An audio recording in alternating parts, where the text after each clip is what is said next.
Welcome to the deep dive. We're tackling a really critical topic today, basically pulling apart your MSRA revision notes on human immunodeficiency virus, that's HIV, of course. Think of this as your focused guide. We're cutting through the noise to get straight to the high-yield essentials you need. Exactly. Our goal is to take all the information you've gathered for revision and structure it, in a way that actually makes sense and helps it stick.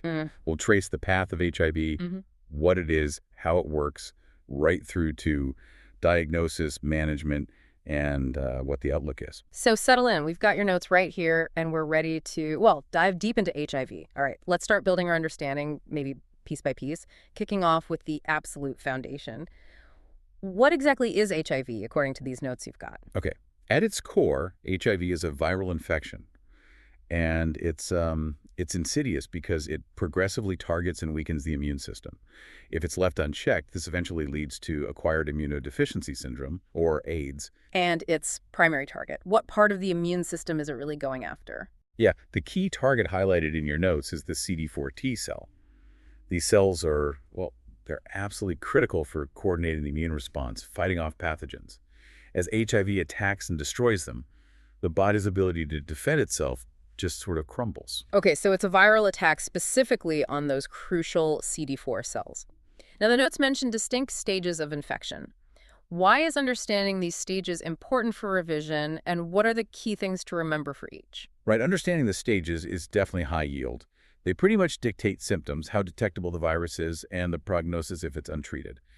Your notes outline 4 main ones. First, there's the acute primary infection. This is the very early phase, usually 1 to 6 weeks after infection. What's crucial here, and the notes point this out clearly, is that standard HIV antibody tests might still be negative. Oh, right. That's important. Yeah, but other markers like the viral P24 antigen and HIV RNA levels are actually very high. Clinically, it often looks like a really bad flu or glandular fever. Okay, stage 1. What's next? Stage 2 is the asymptomatic stage, and this can last for years. The virus is still replicating, but much more slowly. People often feel completely well, and interestingly, their CD4 and CD8 levels might even look normal during this period. It's kind of the silent phase, but the virus is definitely still active. Silent but active. Got it. Stage 3. Symptomatic HIV infection. This is where the immune system is clearly starting to struggle. You start seeing nonspecific symptoms like persistent fever, drenching night sweats, chronic diarrhea, maybe unexplained weight loss. The notes mention this is sometimes called AIDS-related complex, or ARC. It basically indicates the immune system is deteriorating, but hasn't quite hit the threshold for full AIDS. And the final stage. Stage 4. AIDS. This is defined by profound immunodeficiency. It's not just about a low CD4 count anymore. It's marked by the appearance of specific life-threatening opportunistic infections or certain cancers that, a healthy immune system would normally handle easily. Got it. So remembering those 4 stages, acute, asymptomatic, symptomatic, and AIDS, and the key features of each, especially that seroconversion window where antibody tests might be negative, is vital. Absolutely vital. Now, moving from what it is to how it gets from one person to another, the notes are very clear on the main routes of transmission. Right. This is where it's just critical to be absolutely clear. The main ways listed are? Well, primarily it's direct exposure to infected bodily fluids.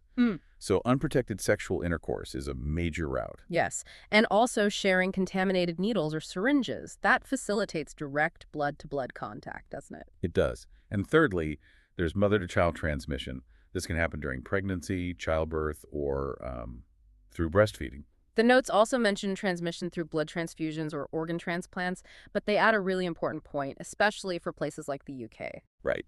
Because of the rigorous screening processes we have now in many countries, transmission via those routes is, thankfully, exceedingly rare compared to the big 3. Yeah. So for your revision, you really want to lock in sexual contact, shared needles, and mother-to-child as the main transmission routes. Okay. Knowing how it spreads leads us naturally to risk factors, the situations or behaviors that increase someone's likelihood of actually getting infected. Precisely. And the notes list specific risk factors that, map directly onto those transmission routes we just discussed. So things like? Engaging in unprotected sex, especially with multiple partners. Sharing needles for drug injection. Also receiving blood or organ transplants in settings without really good screening, though, again, less common here now. and being born to an HIV-positive mother if preventative measures aren't taken. Essentially, any scenario that creates an opportunity for that direct exchange of infected fluids, it's a list that makes complete sense when you think about how it's transmitted. So, once the virus gets into the body, how does it actually do its damage? Let's talk pathophysiology, the mechanism of the disease. Yeah, what's particularly fascinating about HIV and really crucial for understanding why it causes disease is its specific method of attack. The notes break this down quite nicely. First, it has to get into the target cells. We mentioned it seeks out cells with CD4 receptors, mainly those critical CD4 T-cells, but also others like macrophages. It binds to these receptors to gain entry. Okay, so it finds the door. Finds the door, gets inside. Then, it's remarkably clever. It uses an enzyme called reverse transcriptase. What? This converts its own RNA genetic material into DNA. Then another viral enzyme, integrase, helps insert this new viral DNA right into the host cell's own DNA. Wow, okay, so it rewrites its code into ours. Effectively, yes. Now, the host cell is essentially hijacked. It starts using its own machinery unwittingly to make new copies of the virus. These new virus particles then bud off, often destroying the host cell in the process, and they go on to infect more CD4 cells. So the key steps are find the CD4 cell, get in, use reverse transcriptase and integrase to integrate into the host DNA, turn the cell into a virus factory, and then the resulting destruction of CD4 cells causes the immune deficiency. Exactly. That progressive decline in CD4 cells is the absolute central mechanism behind the immunodeficiency seen in HIV and AIDS. Right. Given that HIV weakens the immune system, someone might present with symptoms like just feeling run down or getting lots of infections. This could be various things, not just HIV. What else should clinicians be thinking about, according to the notes? The differential diagnosis, and what's the crucial next step? Yeah, the notes definitely emphasize considering other causes of immunodeficiency when you're building your differential diagnosis. Such as? Well, this could include other viral infections that might suppress the immune system temporarily, certain autoimmune conditions, some types of cancer, or even congenital conditions, those primary immunodeficiency disorders someone is born with. So the list is quite broad, but what's the absolute key takeaway here, the non-negotiable point? You simply cannot rely on the clinical picture alone. The notes are very firm on this. You must use HIV-specific laboratory tests to confirm or rule out HIV. Other conditions can definitely mimic parts of the presentation, but only that specific test tells you for sure if HIV is involved. Okay, let's zoom out a bit and look at the bigger picture, the epidemiology. The notes give us some quite striking data, both for the UK and globally. They do. For the UK, prevalence is lower than in some regions, but it's still a significant public health issue. The notes highlight that it disproportionately affects certain groups, particularly men who have sex with men, some heterosexual individuals, and people who inject drugs. And there's been some positive news regarding trends in the UK, right? Yes, a really important positive trend. The notes show a welcome decline in new diagnoses here since around 2014, especially among gay and bisexual men. However, they also flag that late diagnoses remain a real challenge. It was still high, around 43% back in 2018, which means quite a few people are being diagnosed only when their immune system is already significantly damaged. 43% late diagnosis. That's still quite high. What about the global picture? The numbers mentioned are just, well, staggering. They really are sobering. The notes cite 2018 data showing about 37.9 million people living with HIV worldwide. Sub-Saharan Africa carries the largest burden by far, with roughly 25.7 million people infected. But thankfully, there's also a positive global trend mentioned, too. Absolutely. Huge progress has been made globally. Between 2000 and 2018, new infections fell by 37%, and HIV-related deaths fell by a substantial 45%. It really highlights the impact of global treatment and prevention efforts. So for revision, key points are the UK story, declining new diagnoses, but still an issue with late diagnosis, alongside that massive global burden, especially in Africa, but also contrasted with those significant global improvements over the last couple of decades. Okay, let's switch gears now to how this infection actually shows up in a person. What are the clinical features we should be looking out for based on your notes? Well, the clinical presentation really varies depending on the stage of infection, which loops back to why understanding those stages we talked about earlier is so important. Right. Early on, many people are actually asymptomatic. They feel fine. But, and this is crucial for picking it up early, and for your revision, around 60 to 80% of individuals will experience that acute seroconversion illness, usually 30 to 12 weeks after they get infected. And remind us of those specific high-yield symptoms of that seroconversion illness, the ones to really look out for. Think of it like a really severe flu or glandular fever. So fever, fatigue, general malaise. The notes specifically list sore throat, swollen lymph nodes as lymphadenopathy, and often a rash. Recognizing that cluster of symptoms in someone with potential exposure is absolutely critical for early diagnoses. Okay, that's the early stage. What happens as the disease progresses if it's not treated? Well, as the CD4 count drops further, the symptoms become more chronic Yeah. and really reflect that failing immune system. Like what specifically? Persistent, unexplained weight loss and chronic diarrhea are classic signs mentioned in the notes. And of course, the appearance of those opportunistic infections we'll talk more about later. That's a clear sign of significant immune decline and progression towards AIDS. So, key things to remember clinically. Could be asymptomatic early on. Watch for that specific seroconversion syndrome, and then look for later chronic symptoms like weight loss and diarrhea, indicating worsening immune function. Exactly. So how do we actually confirm a diagnosis and then keep track of the infection's activity and the immune system's health? The notes detail the essential investigations. Diagnosis isn't clinical, as you said. It's all about the lab tests. What's the usual diagnostic process? It typically starts with screening tests. These look for either HIV antibodies or the B24 antigen, or often nowadays a combination of both. If that initial screening test comes back reactive, it must be confirmed with a second, more specific test. Traditionally, this was a Western blot, but now it's more commonly a nucleic acid test, like PCR, looking directly for HIV RNA. And that links back to the acute infection point. Precisely. Remember we said antibodies might be negative early on? Yeah. The notes clarify that the P24 antigen in HIV RNA by PCR can actually detect acute infection even before antibodies develop, because the virus itself is present in high amounts. That makes perfect sense. Viral load is high early on. What about rapid tests? Are they mentioned? Yes. The notes mention rapid point-of-care tests are available, giving results in about 20 minutes or so. Very useful in certain settings. But, importantly, a reactive rapid test still needs confirmation with standard laboratory testing. In adults, the definitive diagnosis is primarily based on detecting those anti-HIV antibodies in the serum, confirmed by a second method. Okay, so that's diagnosis. Once someone is diagnosed and ideally starts treatment, how is it monitored? Monitoring is absolutely key. The two indispensable tests highlighted are the CD4 T-cell count, which gives you a snapshot of the immune system's strength, how much damage has been done. And the viral load. That measures the virus itself. Exactly. Viral load measures how much active virus is circulating in the blood. It tells you how effectively the virus is replicating. It's the main marker we use to see if treatment is working. What does seeing the viral load change over time tell you, if it goes up or down? Well, a rising viral load after it's been suppressed can be an alarm bell. It might mean someone isn't taking their medication consistently. Non-adherence is a big issue, or, more worryingly, that the virus is developing resistance to the drugs. Conversely, the goal of successful treatment is to suppress the viral load right down, ideally to undetectable levels. When that happens, the immune system, reflected in the CD4 count, usually starts to recover, and the risk of complications plummets. Okay. The notes also specify who should be tested for HIV. Which groups are recommended? Yeah, the key groups recommended for testing include individuals reporting high-risk behaviors, obviously.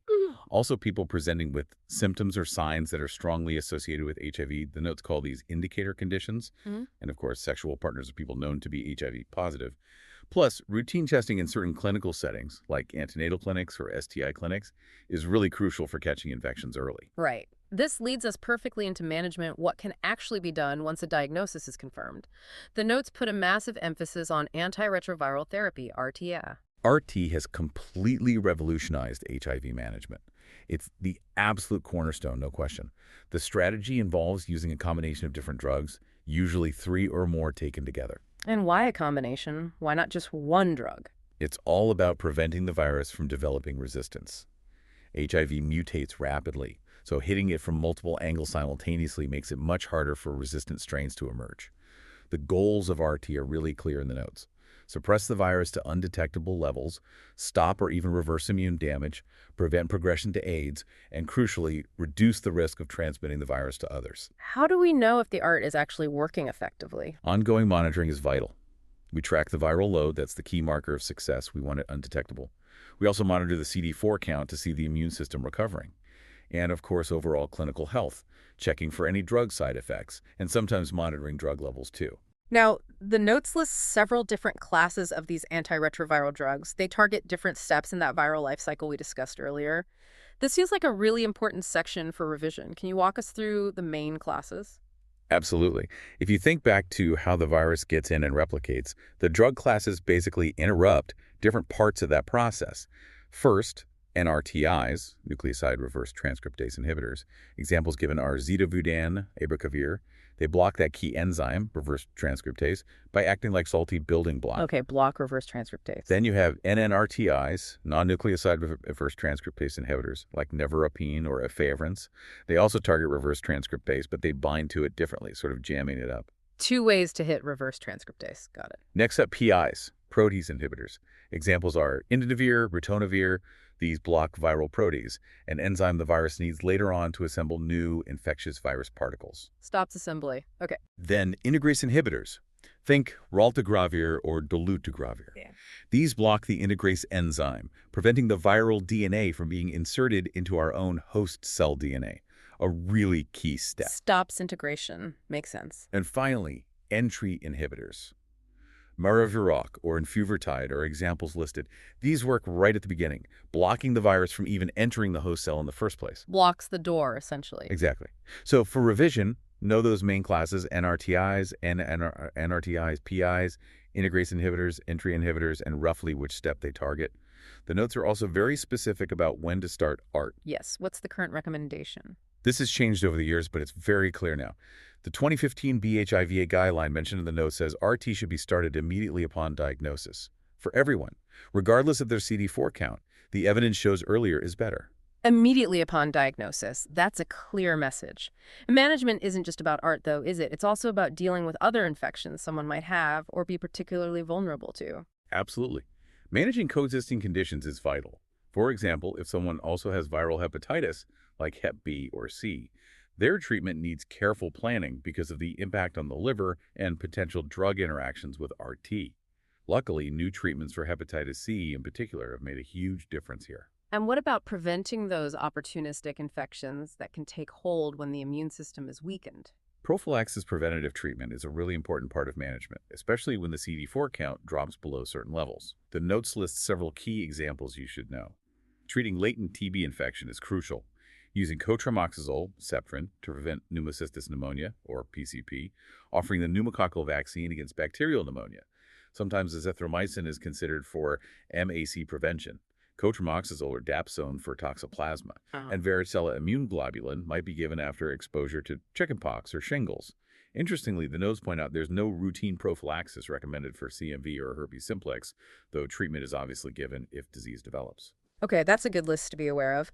Finally, under management, there's prevention of spread. What public health measures are outlined? Yeah, this is crucial. It covers a wide range, promoting safer sex practices, barrier contraception, reducing partners, needle exchange programs for people who inject drugs, controlling other STIs because they can make HIV transmission easier, raising awareness in places like STI clinics, encouraging HIV testing for pregnant women to prevent mother-to-child transmission, providing post-exposure prophylaxis, or PP, after a potential exposure, and increasingly exploring pre-exposure prophylaxis, PrEP, for individuals at high ongoing risk of acquiring HIV. Right. Turning now towards the future for someone diagnosed today, what does the prognosis look like, according to your notes? This is probably the most hopeful part of the whole topic, based on these notes. They make it absolutely clear. With early diagnosis and consistent effective treatment with ART, the prognosis for someone with HIV has improved dramatically. Meaning what, exactly? Meaning people living with HIV who are on effective ART can now expect to live long, healthy lives. Their life expectancy can be very close to that of the general population. That's incredible progress. It really is. But the contrast is stark, and it's important to remember this too. The notes state clearly that if left untreated, HIV inevitably progresses to AIDS. This leads to severe immune deficiency and a significantly increased risk of those life-threatening opportunistic infections and cancers we've mentioned. So the absolute key takeaway for prognosis is that while it remains a serious chronic condition, effective treatment has transformed the outlook from what was once often a fatal diagnosis to now being a manageable condition, allowing a near-normal lifespan. Precisely.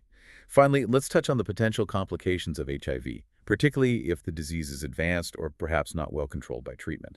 What specific issues are highlighted in the notes? Well, the notes list some general categories first. Opportunistic infections are a big one. Certain cancers linked to viruses, various neurological problems, and also an increased risk of things like cardiovascular disease and even non-AIDS related cancers, potentially due to chronic inflammation. Yes, and they provide crucial details on specific examples that you really need to be aware of for revision. Things like HIV diarrhea. This is very common. It can be caused directly by the virus itself or by opportunistic gut infections like Cryptosporidium, CMV, Pavea, or Giardia. Management is often supportive, but finding the specific cause, if possible, is important. Kaposi's sarcoma, caused by human herpes virus 8, HHV8. It classically presents as those distinctive purple or brownish lesions on the skin or mucous membranes. The notes even mention seeing this in a patient. Treatment involves things like radiotherapy or resection, but crucially, effective RT itself often leads to regression of the lesions. Okay, Kaposi's sarcoma, what else? Central nervous system complications. This is a really big and important category. It includes things like cerebral toxoplasmosis, caused by the parasite Toxoplasma gondii, cryptococcal meningitis, a fungal infection from Cryptococcus neoformans, also progressive multifocal leukoencephalopathy, or PML, which is caused by the JC virus, and HIV encephalopathy or dementia complex itself. Each of these has distinct features on imaging and requires specific treatment. A lot can affect the brain. Indeed. And also peripheral neuropathy and myelopathy. Nerve damage affecting the limbs, causing pain, numbness, tingling, or weakness is quite common, especially in advanced HIV. Myelopathy affects the spinal cord. Ocular disease is another area. Eye problems can be significant. CMV retinitis is a major opportunistic infection that can cause blindness if not treated promptly. You can also get tumors like Kaposi's sarcoma or lymphoma affecting the eye. And one more classic mentioned, esophageal candidiasis, that's thrush in the esophagus, usually caused by Candida albicans. The absolute classic symptom is pain, specifically on swallowing, felt behind the breastbone retrosternal pain, usually treated effectively with antifungal drugs like fluconazole. Wow, okay. That list of specific complications the diarrhea causes, Kaposi's sarcoma, the various CNS issues, eye problems, and that painful swallowing with esophageal candidiasis definitely feels like high-yield information to nail down for revision. And that really brings us towards the end of our deep dive into HIV, pulled straight from your MSRA revision notes. We've journeyed all the way from understanding what the virus is and how it attacks the immune system, through its stages, how it spreads, how we diagnose and monitor it, the different treatment strategies, and finally, the prognosis and potential complications. Yeah, we hope that breaking down the material from your notes in this way, making it a bit more conversational, maybe highlighting the key facts, those lists, the clinical links, we hope it makes this pretty complex topic feel a bit more manageable and, easier to recall for your exams. Yeah. So what's the big picture takeaway? I mean, the notes clearly show us that while HIV remains a really serious global health challenge, millions affected, issues like late diagnosis still needing work, the advances in treatment, especially RT, offer a genuinely hopeful picture for individuals diagnosed today. It enables long, healthy lives for most. It absolutely underscores the power of early diagnosis and consistent, effective treatment. It's made a world of difference. It really has. It certainly makes you think about the ongoing importance of testing, raising awareness, and ensuring access to care, not just here, but worldwide. Well, a big thanks for joining us on this deep dive. And hey, if you're finding this approach helpful for getting to grips with complex topics for your revision, remember there are loads more resources available over at passthemsra.com and also at freemsra.com. Definitely worth checking them both out. Yeah, they have a wealth of material, practice questions, all structured to help you prepare effectively. That's it for this deep dive, then. We'll catch you on the next one.